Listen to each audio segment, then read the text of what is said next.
Salut à tous. Aujourd'hui, on va recevoir Zineb El Razaoui. Pour ceux qui ne la connaissent pas, c'est une journaliste qui effectue une critique très radicale de l'islam, qui est revenue récemment dans l'actualité parce qu'elle est l'objet de critiques extrêmement violentes sur les réseaux sociaux, d'insultes, parce que c'est quelqu'un qui critique l'islam de façon très radicale. Vous allez le voir. Donc, je vais vous donner à voir la discussion complète que j'ai eue avec Zineb El Razaoui. C'est pas monté, c'est complètement transparent. Vous en pensez ce que vous voulez, vous pouvez être en désaccord complet avec ses positions et c'est normal. La seule chose que je vous demande, c'est de ne pas être insultant, de ne pas être menaçant dans vos commentaires. Je vous rappelle que cette jeune femme est déjà sous surveillance policière depuis plus de 4 ans et qu'elle est l'objet tous les jours de propos extrêmement violents, insultants et dégradants sur les réseaux sociaux. Merci. Bonjour Zineb El Razaoui. Bonjour. Alors on va repartir de l'actualité très récente. Qu'est-ce qui a déchaîné ce déferlement de haine dont vous êtes victime actuellement ? Ce qui a déchaîné ce déferlement de haine, donc de menaces de mort, de menaces de viol, c'est une phrase que nous sommes des millions à penser. C'est-à-dire que l'islam doit se soumettre à la critique, à la raison critique, à l'humour, aux lois de la République, au droit français. Voilà la phrase qui aujourd'hui vaut à quelqu'un en France d'être sous protection policière et de recevoir des dizaines, des centaines, que sais-je, de menaces de mort. Est-ce que vous pouvez me citer certains de ces messages insultants ou menaçants ? Elle mérite une balle entre les deux yeux. Si je la croise, je lui mets une droite directe et je m'en vais. Quelle pute. Ça, c'est quasiment les 3/4 des messages. Cette vendue, elle veut être intégrée à tout prix. Sale bougnoule, retourne dans ton pays. Je rappelle que ce type de message raciste était récurrent et tous proférés par des gens qui se présentaient comme des victimes de racisme et comme des gens qui défendent la religion islamique. Ils la défendent d'ailleurs très mal, je me permets de leur dire. Voilà, je ne comprends pas comment on peut prétendre défendre une foi qu'on présente comme une foi de paix et d'amour avec autant de violence, autant de vulgarité, autant de haine, autant d'absence de bon sens.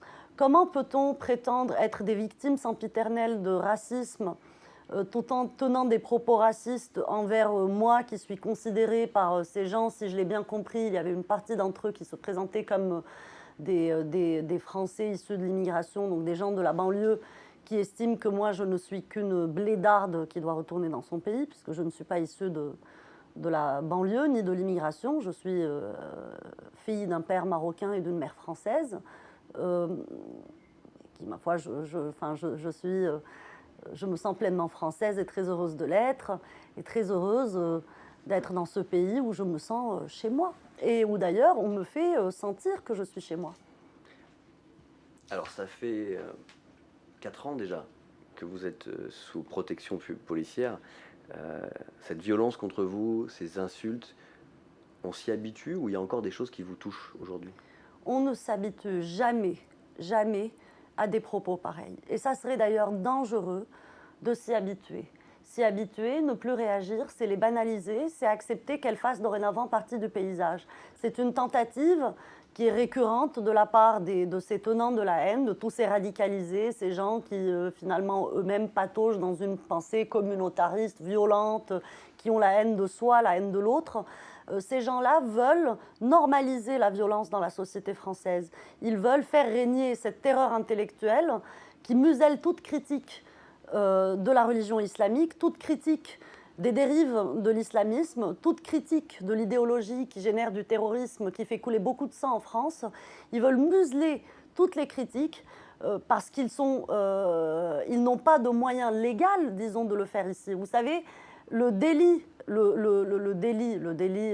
moral, entre guillemets, d'islamophobie qu'on accole maintenant à toute personne qui critique l'islam, moi j'ai toujours dit que l'islamophobie était une imposture intellectuelle. L'islamophobie n'est que l'autre versant de la médaille du blasphème.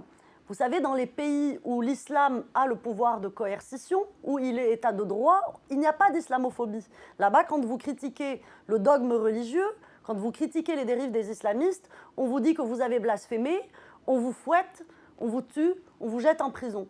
Ici, les tenants de la même idéologie, en démocratie, ils n'ont pas les moyens de faire taire par la coercition les critiques. Du coup, ils utilisent cette ruse sémantique qu'est l'islamophobie, qu'ils tentent de faire passer pour un équivalent du racisme. En réalité, moi je leur dis, si des radicalisés sont haïs dans cette société et dans d'autres, ils le sont à cause de leurs idées et non pas à cause de leur épiderme. L'islamophobie, vous dites que ça n'existe pas du tout ? Pour moi, l'islamophobie est une imposture intellectuelle. D'abord, qu'est-ce que l'islamophobie ? C'est un mot valise qui parle de phobie. Donc une phobie, c'est une peur irrationnelle. D'abord, si vous êtes islamophobe, vous êtes malade, puisque c'est une phobie. Vous êtes atteint d'une maladie, disons, d'un trouble psychiatrique qui fait que vous avez une peur irrationnelle. Moi, je pense que la peur de l'islamisme radical est quelque chose d'extrêmement justifié et rationnel. Deuxièmement, l'islamophobie, c'est pas seulement détester les islamistes radicaux, c'est la peur que justement tous les musulmans soient assimilés à des islamistes radicaux. Alors, ce n'est pas la définition de l'islamophobie. L'islamophobie est un mot qui est entré dans le dictionnaire Larousse, je crois, en 2015, avec la définition suivante. Islamophobie, : hostilité envers l'islam, les musulmans.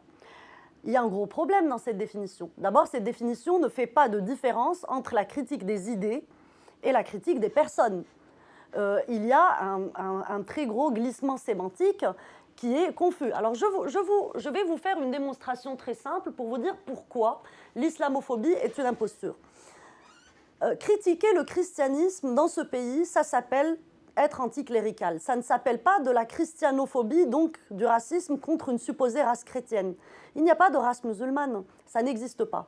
Critiquer la religion islamique n'est pas seulement un droit, je dirais même que dans le contexte actuel, c'est un devoir. C'est un devoir que nous avons en tant que citoyens, qu'humanistes éclairés. C'est un devoir de toute personne dotée de raison que de critiquer un dogme qui régit aujourd'hui la vie de millions de personnes dans les pays où l'islam est religion d'État et où des libertés avec lesquelles nous sommes nés dans ce pays sont déniées aux gens.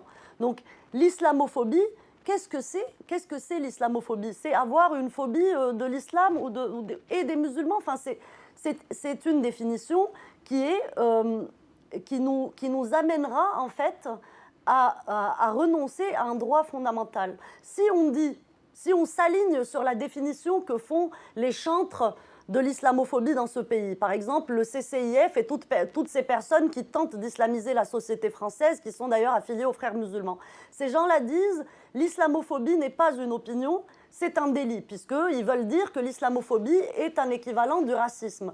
Eh bien, si l'islamophobie, c'est l'hostilité envers l'islam ou les musulmans, de façon indifférenciée, donc critiquer l'islam, c'est être raciste, du coup, on va soustraire l'islam à la critique, contrairement à toutes les autres religions qui sont autorisées à être critiquées en France. J'entends le problème sémantique autour de l'islamophobie, mais est-ce qu'il y a la peur quand même que ce qu'on reproche aux islamistes à tendance politique ou même violente, ça débouche à une critique générale de tous les musulmans, où on oublie l'islamophobie. Est-ce que c'est quand même quelque chose qu'il faut condamner, ça, le fait d'assimiler tous les musulmans à des radicaux ou à des gens qui prônent un islam politique ? Là, vous parlez de ce qu'on appelle l'amalgame. Voilà. D'abord, là aussi, il faudrait qu'on analyse cette notion d'amalgame. Est-ce que l'amalgame, c'est par exemple de prendre quelqu'un comme moi, ou comme tous les musulmans de ce pays, pour des terroristes, pour la simple raison qu'ils portent un nom arabe ? Ça n'arrive jamais, monsieur. Moi, ça n'a jamais été le cas. Ce n'est pas parce que je m'appelle Zineb El Razoui, ce n'est pas parce qu'on s'appelle Mohamed qu'on est forcément considéré comme un terroriste dans ce pays. Personne. Certaines personnes peuvent assimiler le fait d'être musulman à un danger. Ça, vous pensez que ça n'existe pas ? C'est-à-dire que le fait qu'avoir un nom arabe et être musulman, ça peut poser un problème en France par rapport à certaines personnes qui vont vous stigmatiser. Ça, vous pensez que je l'invente, ce problème ? La France, c'est le pays qui est doté du meilleur attirail de lois antiracistes au monde. Nous sommes le pays qui a l'un des taux les plus élevés de mariage mixte. Je suis absolument indignée que l'on fasse passer la société française comme ça, juste par tropisme idéologique pour une société raciste. Je ne dis pas que la société française est exempte de racisme, mais je dis que la société française a fait beaucoup d'efforts pour se prémunir contre le racisme. Elle a promulgué des lois antiracistes qui sont très certainement les meilleures au monde. C'est une société où on aime vivre ensemble, où on aime être dans la diversité. C'est une société où le racisme a toujours soulevé une indignation collective. Je ne dis pas qu'il n'existe pas, il existe partout. Sauf que nous avons les moyens de s'en prémunir ici en France.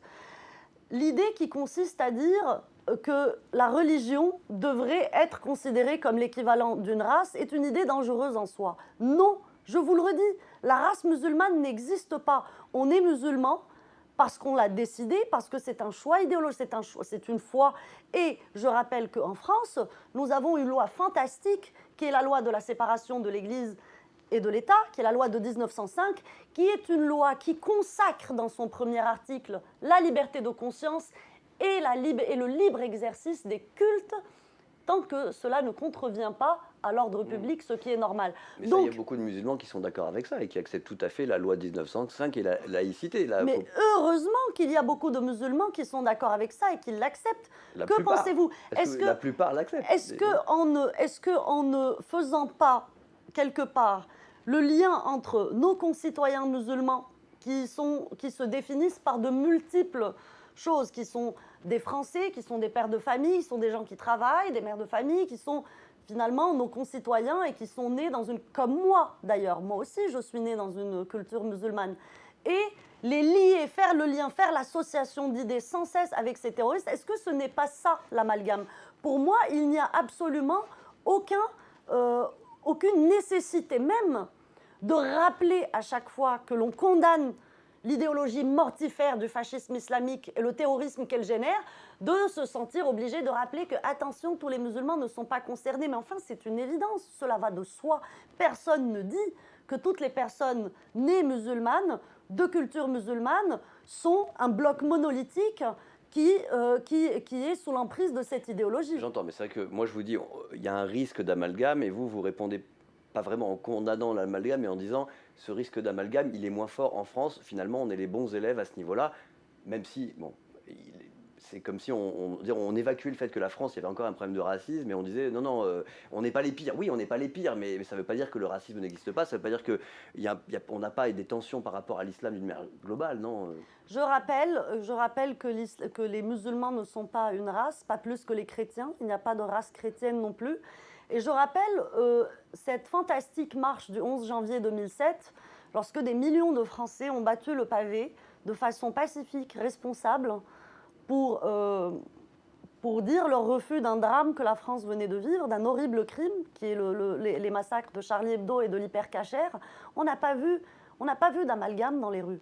On n'a pas vu des gens dire les Arabes, les Bougnouls, les musulmans dehors. On n'a pas vu de gens dire... Vous savez, aujourd'hui, pour moi, le pire amalgame qui est fait sur les questions qui traitent du terrorisme, c'est lorsque j'entends, par exemple, des gens, notamment très à droite sur l'échiquier politique, faire l'amalgame entre les questions liées au terrorisme, pas seulement au terrorisme, mais aussi à la montée de l'islamisme idéologique dans la société française et de l'islamisation de pans entiers des territoires perdus de la République, n'est-ce pas?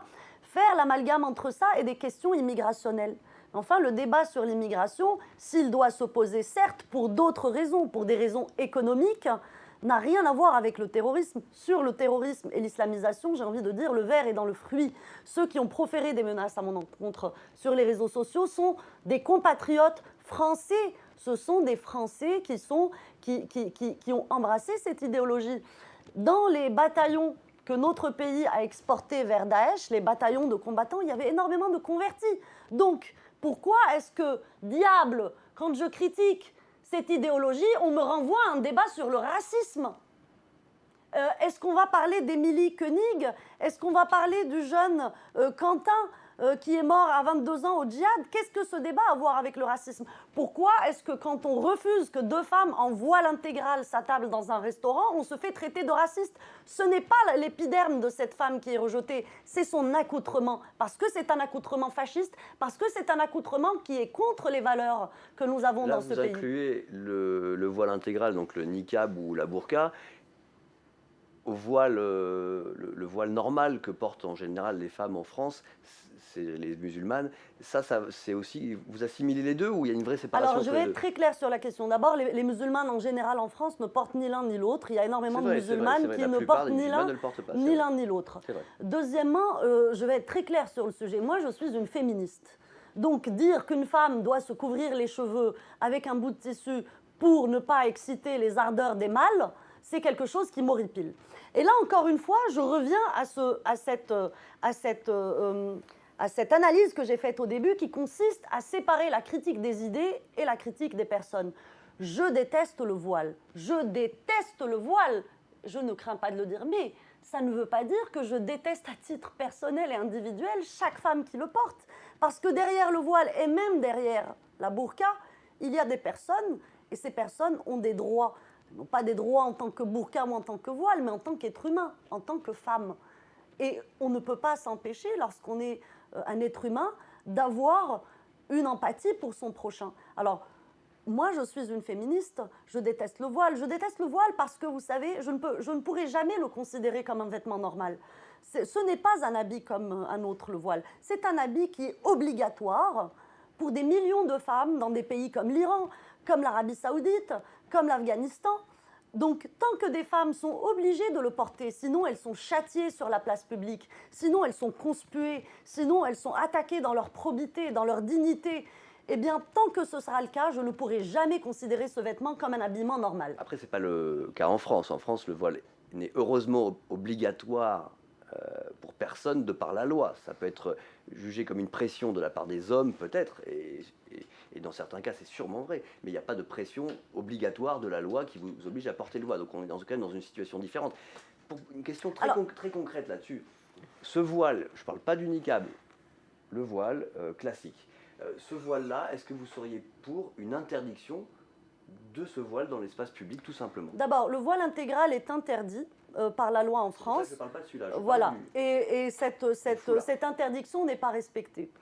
Moi, je pense que le bon angle pour prendre cette question n'est pas l'interdiction. Vous savez, je ne suis pas... Donc vous êtes contre l'interdiction du voile? Je ne suis pas quelqu'un qui pense qu'il faille interdire toutes les choses qu'on n'aime pas. D'accord. Je pense que c'est très difficile, du point de vue juridique, d'interdire à une femme de porter un foulard. Ceci étant dit, il y a quand même un monde entre ne pas interdire une chose et en faire la promotion comme étant un étendard, comme étant un symbole de liberté. Il y a une féministe algérienne qui s'appelle Wassila Tamzali. Cette femme, quand elle parle du voile, elle sait de quoi elle parle. C'est une femme qui a vu les femmes algériennes se voiler, pardon pour ce lapsus, se voiler par centaines de milliers pendant la décennie noire en Algérie. Et donc, qui peut quand même légitimement se poser la question sur est-ce que le voile est véritablement un choix?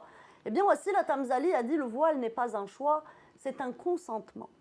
C'est un consentement à une idéologie qui est quand même une idéologie sexiste. Vous savez que du point de vue des textes islamiques, il existe des règles vestimentaires pour les messieurs, pour les femmes et pour les messieurs. Il existe un concept théologique qui s'appelle la aura. La aura, c'est toute la partie du corps qui est concernée par la pudeur. Alors, pour la femme, on dit que la partie concernée par la pudeur est tout le corps, sauf le visage et les mains. Ça, c'est le voile que respectent, qu'observent les femmes voilées. On ne parle pas du voile intégral. Pour les messieurs, la aura concerne toute la partie qui va du haut du nombril jusqu'au bas des genoux. Les messieurs en islam ont interdiction dans la charia de porter de la soie, de porter de l'or et de l'argent.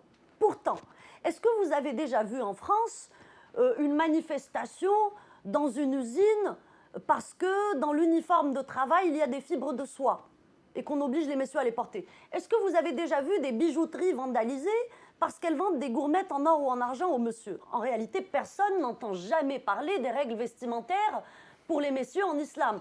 On nous bassine avec le voile, le voile, le voile. C'est bien là la preuve qu'il s'agit encore une fois d'un outil de contrôle du corps des femmes, d'un outil sexiste. Alors, celles qui pleurnichent ici en France parce que, soi-disant, elles n'ont pas la latitude de le porter partout, parce qu'il n'est pas autorisé dans certaines entreprises ou dans la fonction publique, j'ai envie de leur dire, mesdames, remerciez votre Dieu d'être née française, d'être dans un pays libre qui vous accorde une liberté religieuse et pensez plutôt à vos consoeurs, les autres femmes dans les pays musulmans qui, elles sont obligées par la loi de porter cet accoutrement quand bien même elles le refusent. Mais d'ailleurs là-dessus, moi j'ai parlé avec plusieurs imams qui m'ont dit que rien n'obligeait dans le Coran les femmes à porter le voile, et pour eux ils allaient plus loin, ils disaient que finalement la tenue vestimentaire n'avait rien à voir avec la religion, c'était un problème culturel, et que donc finalement croire en Dieu, il faut le séparer d'un bout de chiffon. Donc en fait vous tenez un discours que des imams libéraux accepteraient totalement. Alors,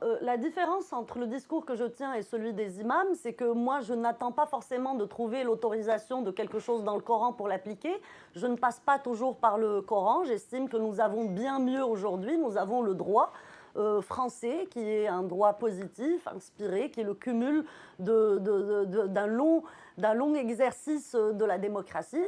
Le Coran est un livre qui fait partie de l'histoire de l'humanité, qui renferme certaines sagesses, mais qui, effectivement, est très ambigu sur la question du voile. Il y a 2 versets coraniques qui traitent de la question du voile pour les femmes, et ces versets, en réalité, il n'y a pas d'unanimité exégétique autour, et donc peuvent être interprétés comme autre chose que l'obligation de porter ce voile. Ceci étant dit, lorsque ces imams disent que c'est quelque chose de culturel, je conteste cette affirmation, pour la simple raison que lorsque vous feuilletez des albums de famille, de n'importe quelle famille nord-africaine ou égyptienne ou syrienne, dans les années 50, 60, 70, eh bien vous ne voyez pas de femmes voilées.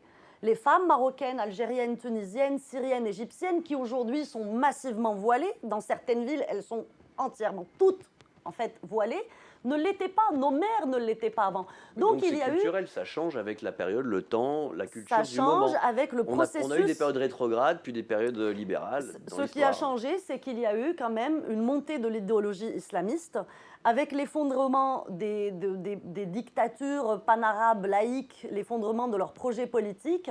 Il y a eu une montée de l'islamisme qui est le fruit d'une longue stratégie qui vient des années 20, de la naissance de la secte des frères musulmans et d'un travail de longue haleine qui consiste à expliquer aux femmes que c'est bien de se voiler, que ce n'est pas grave, un long travail dialectique d'infiltration de la société. Ce sont des gens qui, pendant des décennies, ont travaillé la société en profondeur pour obtenir le visuel que vous avez aujourd'hui, c'est-à-dire la disparition des femmes des plages, les femmes, des marées de femmes couvertes de sacs poubelles noirs, alors que leur mère était tout à fait coquette et élégante et qu'elle ne suscitait pas plus les ardeurs des messieurs qu'aujourd'hui. Une société qui sombre de plus en plus dans l'ignorance et dans la bigoterie et dans le conservatisme le plus violent. Et cette entreprise d'islamisation, elle essaye aussi de faire son œuvre en France. Elle rencontre des résistances. Moi, en tout cas, je suis fière et heureuse de résister contre cette idéologie mortifère qui essaye de gagner du terrain. Et c'est pour ça que, d'ailleurs, en démasquant cette idéologie, je me reçois des menaces de mort et des choses extrêmement violentes qui, pour moi, sont la confirmation que je mène un combat juste. Est-ce que l'islam a un problème particulier avec la société, avec la violence, avec les femmes, avec la laïcité, ou est-ce que c'est toutes les religions qui profondément ont ce problème-là ? D'un point de vue philosophique et purement théorique, toutes les religions sont similaires, c'est-à-dire on peut toutes les décrire comme un ensemble de balivernes écrites par des ancêtres il y a des lustres et qui ne sont plus vraiment d'une grande utilité dans la société d'aujourd'hui, sauf lorsqu'elles s'accompagnent d'une foi personnelle, d'un procédé eschatologique privé qui ne fait de mal à personne. Mais en tout cas, en termes de gestion de la cité, on est en droit de ne rien en attendre aujourd'hui, bientôt en 2019. Ceci étant dit, l'islam, oui, l'islam a un problème particulier. D'abord, c'est une religion qui est récente, qui a connu des évolutions historiques, qui a connu des luttes intérieures qui sont différentes. des autres religions et qui aujourd'hui, de l'aveu même, de l'aveu même des intellectuels musulmans, traverse une profonde crise philosophique. Aujourd'hui, on ne peut pas fermer les yeux sur le fait qu'il y a un courant fasciste qui possède toutes les caractéristiques méthodologiques du fascisme, c'est-à-dire une aile armée qui commet des crimes politiques, donc des crimes terroristes, la vénération absolue du chef sempiternel de l'État. On a bien vu les derniers qui se sont frottés à la figure de Mahomet en France, le sort qui leur a été réservé. Je parle évidemment de mes collègues de Charlie. La haine farouche des arts et des intellectuels, le sexisme répressif contre les femmes et les homosexuels, le fait d'avoir un prêt-à-penser, un prêt-à-parler, un drapeau, un uniforme. Tout ceci aujourd'hui, ce sont des caractéristiques techniques de ce courant du fascisme islamique qui est en train de monter au sein de la civilisation islamique, qui gangrène en réalité cette religion, qui a fait un véritable hold-up sur des pays entiers. C'est-à-dire aujourd'hui, les masses musulmanes vivent un drame profond qui est celui de la confiscation de leur liberté par ce courant fasciste qui est monté, qui s'est développé au sein de la civilisation islamique. J'entends, mais alors que l'islam soit en ce moment manipulé à des fins de djihad, de violence, etc., c'est sûr, mais ma question c'était plus d'un point de vue originel, est-ce que l'islam a un problème différent que les autres religions avec une vie en société pacifique? Parce que là, ce que vous me dites, en ce moment, par exemple en Birmanie, les communautés musulmanes sont martyrisées, génocidées par des communautés bouddhistes. Donc cette manipulation de la religion par des politiques ou par l'armée, ça existe partout dans le monde et pas uniquement pour des musulmans. Donc ma question elle est vraiment, est-ce qu'il y a une spécificité de l'islam à ce niveau-là qui serait intrinsèquement plus violent, plus intolérant que les autres religions? Vous savez, Charb disait une phrase qui me plaisait beaucoup. Il disait si on prend un livre de cuisine et qu'on l'applique à la lettre et avec de la violence, c'est-à-dire si je vous dis si vous ne mettez pas 2 cuillères de sucre mais juste une, je vous tue, et ben même un livre de cuisine peut devenir un livre dangereux. Maintenant, le Coran n'est pas exactement un livre de cuisine. C'est un livre qui comporte des passages extrêmement violents, comme d'autres écrits, d'ailleurs comme l'Ancien Testament par exemple. La différence c'est quoi? La différence c'est que l'Ancien Testament aujourd'hui, il est mis à sa place de livres liturgiques, de rituels de foi qui s'exercent dans des lieux consacrés à ça, entre adultes majeurs et consentants. Tandis que le Coran est tenu pour être une constitution par une infinité de musulmans. Et c'est ça qui pose problème. Ce qui pose problème, ce n'est pas le texte en soi, parce que le texte en soi, bon, il vaut ce qu'il vaut, il a été écrit il y a 15 siècles dans un contexte bédouin, dans le désert, donc on peut accepter qu'il ne corresponde pas exactement aux normes d'aujourd'hui. Le problème, c'est que nous avons aujourd'hui des concitoyens ici en France et une infinité de gens à travers le monde qui pensent que ce livre est une constitution valable à travers les temps et pour l'ensemble de l'humanité. Et c'est de là que vient la charge violente de l'islam. Moi, je fais partie de ceux qui ne s'attendent pas à ce qu'une réforme vienne de l'islam. Si elle vient, c'est très bien. Et d'ailleurs, il y a des musulmans qui y travaillent, et tant mieux. Mais moi, je fais partie de ceux qui disent, en réalité, nous devons soumettre l'islam aux mêmes règles qui ont été imposées aux autres religions dans ce pays. C'est-à-dire, je ne vais pas attendre de l'islam qu'il s'expurge de sa portion violente pour pouvoir enfin vivre en paix avec ça dans la société. J'attends simplement de l'islam qu'il respecte la loi française, qu'il respecte le cadre laïque, qu'il ne trouble pas l'ordre public et que cette foi s'exerce librement en France, comme d'ailleurs le garantit la loi actuellement. Alors ça sera ma dernière question. Attends, on va faire un truc. Ouais. Allez. Donc je reprends. Tu C'est me bon dis. pour toi? Non, c'est bon pour moi, on peut y aller. Voilà, donc ça sera ma dernière question. Et je tiens à rappeler que vous êtes l'objet en ce moment d'une campagne, au-delà de la diffamation, d'insultes, de menaces extrêmement graves. Et que c'est éminemment condamnable. et qu'il faut absolument que les personnes qui vous harcèlent soient jugées et répondent de leurs actes. Ça, c'est important de rappeler que vous vivez sous protection policière depuis 4 ans et qu'en France, c'est totalement inacceptable qu'on puisse exprimer ses opinions, quelles que soient vos opinions, et qu'on finisse dans cette situation-là. Maintenant, mon questionnement, il est sur votre méthode. C'est-à-dire que vous avez une approche qui est celle d'une combattante contre un problème que vous dénoncez, qui est cette islamisation de la société et le fait que personne n'ose finalement critiquer ce qui est en train de se passer. Donc vous avez des positions qui sont, vous le savez, extrêmement clivantes. Est-ce que c'est par ce genre de combat très frontal, on arrive à faire bouger les choses, ou est-ce que vous avez l'impression que d'autres démarches sont nécessaires que la vôtre? C'est-à-dire que la vôtre est nécessaire parce que c'est un coup de poing et le débat est toujours intéressant, mais est-ce que vous avez l'impression que votre combat peut avoir ses limites parce que ça antagonise encore une partie des gens et ça coupe le dialogue plutôt que de le créer? D'abord, je ne suis pas une combattante. Je pense que le terme correspond plus aux frères Kouachi, à Mera. Eux sont des combattants avec des armes.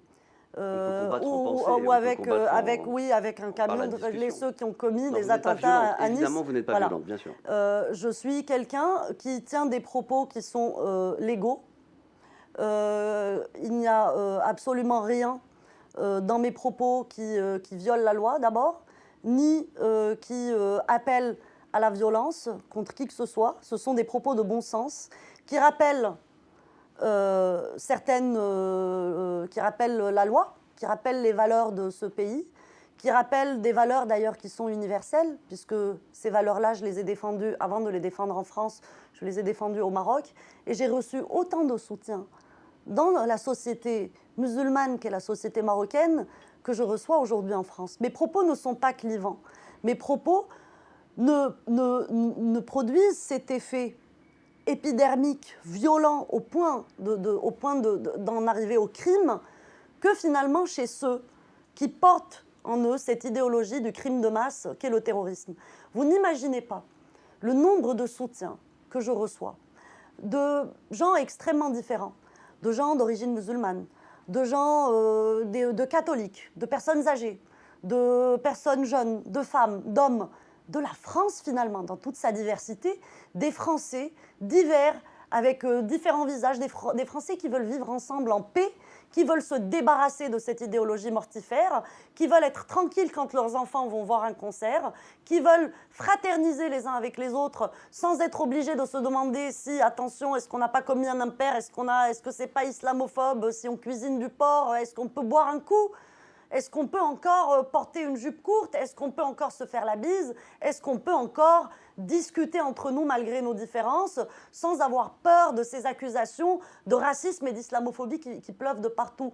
Ce sont ces gens-là qui me soutiennent, qui s'identifient à moi, qui me remercient de mener ce combat. Et je suis très fière de mener ce combat pour eux, pour mes valeurs, pour la dignité en fait, pour la dignité humaine tout simplement. Parce que moi, je n'oublie pas que je suis née dans une société où je n'ai pas eu le choix, où il n'y avait pas la loi de 1905. Donc quand on est au Maroc, on est musulman par défaut. Votre statut personnel est régi par l'islam. Vous héritez, vous vous mariez, vous vous divorcez et vous êtes enterré selon les règles de l'islam, que vous y croyez ou pas. Et c'est ça la véritable violence. La véritable violence, elle provient en réalité d'une religion qui s'impose partout où elle est, comme une religion qui régit la cité, qui est profondément inégalitaire envers les hommes et les femmes, d'accord ? Et c'est pour ça que je m'insurge systématiquement en France contre ce lieu commun qui consiste maintenant à précéder, à faire ce préambule avant toute discussion sur l'islam, à commencer en disant « Attention, l'islam est une religion de paix et d'amour. Hein. » Mais pourquoi serait-elle la seule religion de paix et d'amour officiellement ? Si l'islam est une religion de paix et d'amour, alors nous devrions... On le dit de toutes les religions, ça. Ah non, on ne le dit pas de toutes les religions, on le dit uniquement de l'islam. Et moi je dis, si l'islam est une religion de paix et d'amour, eh ben, je suggère que nous nous convertissions tous. À ce moment-là, on a trouvé la solution pour la paix dans les ménages. Non, l'islam n'est pas plus une religion de paix et d'amour que les autres religions. Dire qu'il faut respecter l'islam, c'est quelque chose que je récuse. Je ne respecte pas plus l'islam que toutes les idées. Toutes les idées que l'humanité a produites sont des idées que l'on doit discuter. On peut se poser par exemple la question, est-ce que l'islam me respecte moi en tant que femme?